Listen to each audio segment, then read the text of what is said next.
بسم الله الرحمن الرحیم. نبی علیہ الصلوۃ والسلام حدیث مبارک ته چې تاسو کم یو کار شروع کوئ نو بسم الله سره شروع کړئ. دې سره به هغه کار کې برکت وي. د بسم الله تاثیر او د بسم الله اثر دومره ډیر دی چې د روم بادشاه قیصر عمر رضی الله عنه ته خط لیکو چې ارجی زما په سر باندې ډیر زیات درد وي، څه علاج راته وښایه. عمر رضی الله عنه ورله خپله ټوپۍ ولېږله چې دا په سر باندې ږده د سر درد به د دې سره ختمېږي.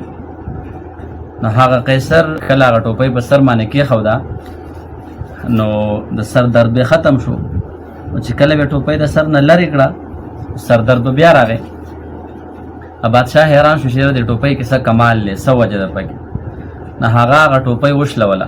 چې کله ټوپۍ وشلوله په هغې کې یوه وړه ټوټه وه پکې چې په هغې لیکلي بسم الله الرحمن الرحیم. نو هغه بادشاه حیران شو چې یاره د قرآن مجید په یو ورکوټي آیت کې دومره لوی اثر دی، نو پوره قرآن کې به الله پاک څومره اثر یې نو هغه بیا اسلام راوړو، اسلام طرف ته راغی. د بسم الله د تاثیر یو وړه غوندې واقعه وه. بله واقعه د بسم الله د اثر هغه دا ده چې امام رازي رحمه الله خپل تفسیر کبیر کې لیکلی دی چې عیسی علیه السلام په یو قبر باندې تیرېدو، هغه قبر والا ته عذاب کېدو. څه ورځې پس واپس راغی نو بیا هغه قبر ته عذاب نه کېدو. عیسی علیه السلام حیران شو چې یاره یو څو ورځې مخکې د قبر والا ته عذاب کېدو، اوس ورته عذاب نه کېږي، دا څه مسله ده.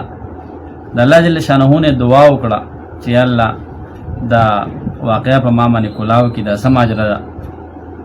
عیسی علیه السلام ته وحی وشوه چې کله ته په قبر باندې اول ځل باندې تېرېدې دې قبر ته عذاب کېدو.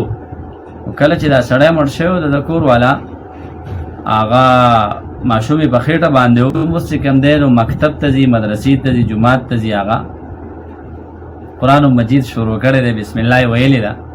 د هغه ماشوم د برکت نه د دې پلار د قبر نه عذاب ختم شو.